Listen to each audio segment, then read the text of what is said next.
النهاردة هنعمل مع بعض أكلة جميلة جدا وأكترنا بنحبها. هنعمل مع بعض النهاردة الكرنبيت. تعالوا مع بعض نشوف هنعمله ازاي. السلام عليكم ورحمة الله وبركاته. معاكم يوميات شوشو في البيت. هنعمل مع بعض النهاردة إن شاء الله الكرنبيت. أكلة جميلة جدا، ومع إن مكوناتها كتير وغلبة وكلام من ده، بس بالنسبة لي مش غلبة، يعني أنا بحبها. المكونات بتاعتها بقى عبارة عن كرنبيتة هي وبيض. حطي بيض بقى زي ما انت عاوزه، يعني مش ضروري العدد بتاعي ده. انا ممكن ما اقليهاش كلها مره واحده، يعني ممكن اعملها على مرتين، لان ولادي ما بياكلوهوش. انا ومامتي يعني حماتي بناكله، ما هي ما العيال ما بياكلوهوش. فانا هعمل ايه بقى؟ ده بيض وحزمه كزبره على شبت، ومعايا هنا البهارات بتاعته. دي كمون وكزبره وبهارات، سنة بهارات صغيرة كده، شوية شطة، فلفل أسمر. وده معلقتين كبار دقيق، ومعلقتين كبار برضو نشا، تمام، عشان يبقى مقرمش وحلو كده. ومعايا حاجة برضو أنا بحطها، ما شفتش حد بيحطها، يعني ده اختراعي أنا.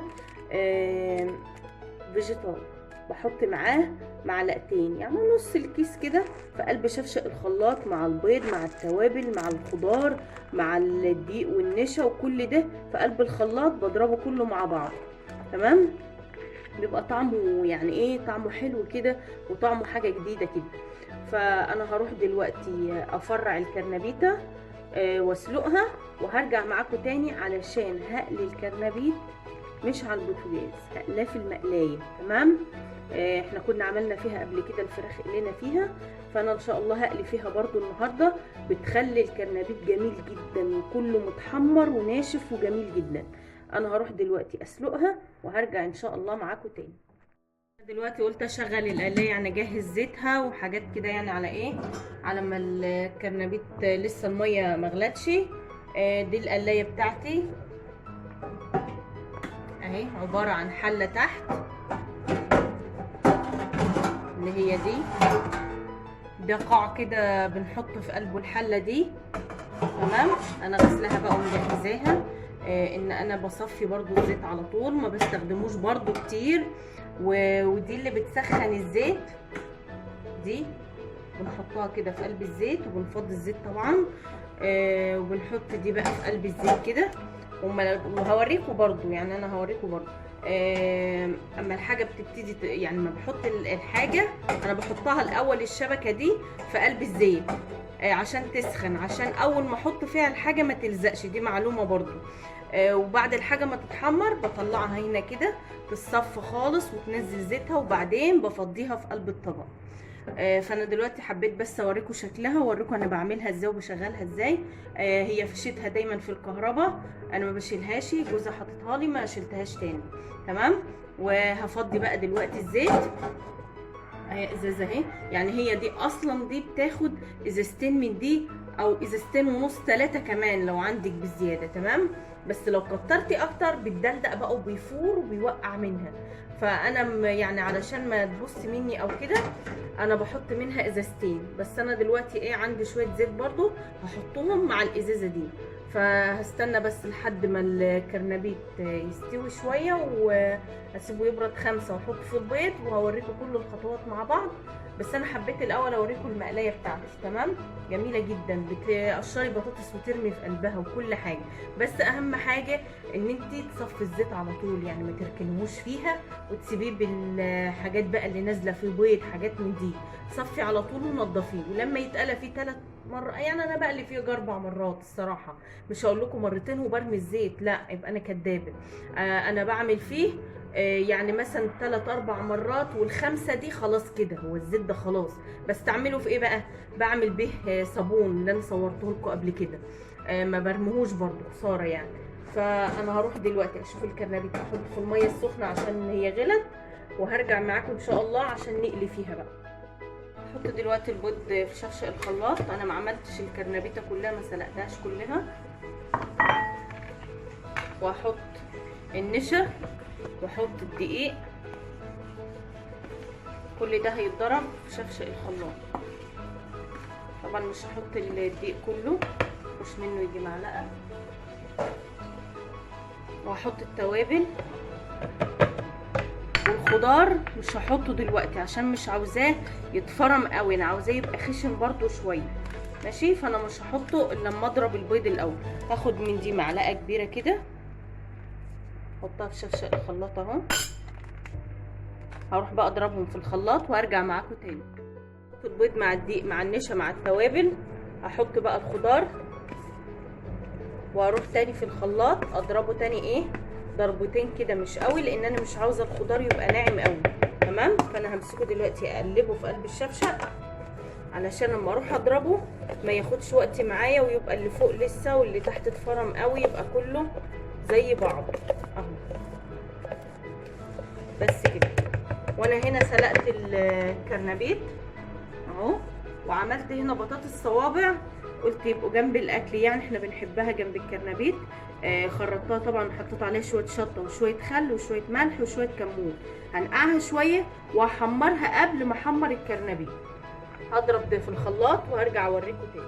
ضربته هنا كده، ونسيت اقول لكم ان انا كنت حطيت شويه ملح صغيرين علشان الفيجيتار بيبقى مملح، فانا حطيت شويه ملح كمان صغيرين وانا بضرب الخضار. بس كده. هروح بقى اشغل القلايه وافضي الزيت فيها وهرجع معاكم تاني. خلاص شغلتها هي. الزرار ده اللي بيطفي اهي، الاحمر والاخضر اتقفلوا، والزرار ده اللي بيشغل، يعني اللي انا قفلت منه وكده خلاص. الاحمر ده طالما اتطفى ان هي ايه الزيت كده جاهز ان انا ايه اقلي فيه على طول. بس انا مش عاوزاها عاليه لان الزيت اتقلع. انا هحط دلوقتي البطاطس كلها، انا صفيت ميتها بس.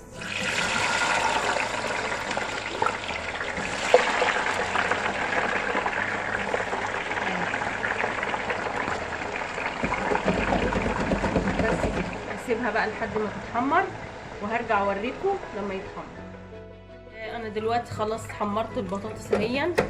طبعا بقى سبتها متعلقه هنا كده تصفي الزيت بتاعها زي ما انتم شايفين كده اهو. خلاص كده هطلعها على طول في المصفى هنا. شوفوا شكلها عامل ازاي، جوسي كده ومقرمشه وجميله قوي اهو. شو من بره مقرمشه ومن جوه طريه.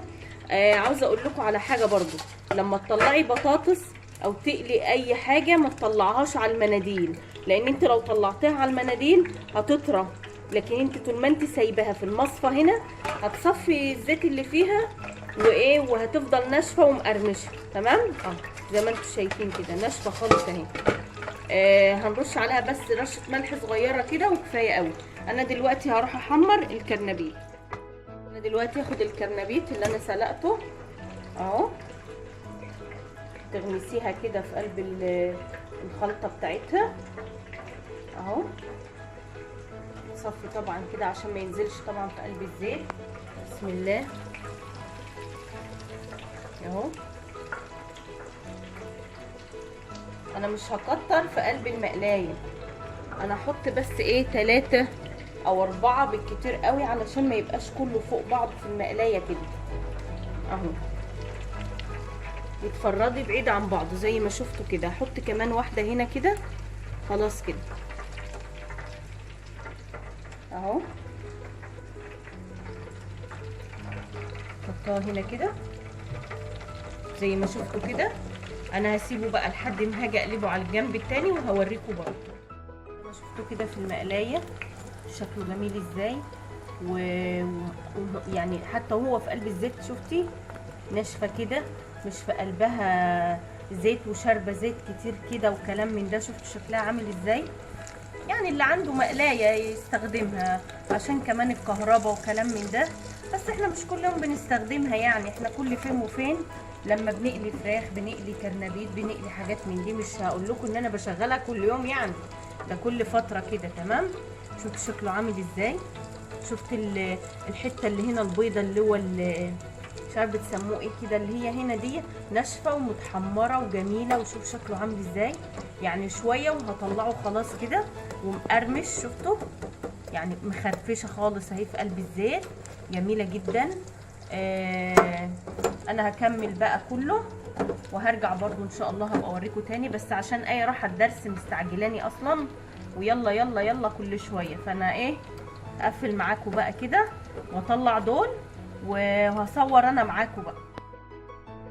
انا خلاص طلعته هنا اهو من الزيت، شكله جميل ومقرمش وجميل جدا. شوفوا الصغيره دي جميله جدا. انا حطيت بقى الباقي هنا في قلب البيض. وسع بس لنفسي كده اهو. هحطه بقى كله في قلب البيض كده في التتبيله اللي احنا عاملينها دي، وهحطه بقى في قلب الزيت زي المره اللي انا ايه عملتها معاكم كده، بس بتنفضيها كويس كده عشان ما ينزلش فين في قلب المقلايه كله زي ما شفتوا كده. تمام، يعني تخففيها كده من البيض والخضار والحاجات دي عشان ما ينزلش في المقلايه يطير على وش الزيت ويبوظ لك الزيت بسرعه اهو. انا بقى هعمل كله وان شاء الله هرجع اوريلكم بعد ما اخلص. وبكده خلاص انا خلصت اهون. خلصت الكرنبيت كله اهون، قليته ناشف وجميل جدا. زي ما انتم شايفينه كده، شفتوا عامل ازاي ناشفه جدا، ما فيش زيت. شوفوا ايدي اهي ما فيش فيها زيت خالص. ناشف وجميل جدا اهو. وعملت طبعا سلطه، وكان عندي بقى كوماك طلعته، وعندي ليمون طبعا كنا عاملينه مع بعض مخلل، ودي البطاطس وخاص. وده غدا النهارده ان شاء الله. اللي حابب يعمل معاه رز تمام، مش حابب احنا بنحب ناكله كده يعني، لا بعيش لا بخماج. رز لا، ما بنفضلش الرز يعني. يا رب تكون وصفة النهاردة عجبتكم. بتمنى ان انتوا تشوفوا الفيديو ويعجبكم. ما تنسوش الاشتراك في القناة وتفعلوا زر الجرس عشان يوصل لكم كل جديد مني. السلام عليكم ورحمة الله وبركاته.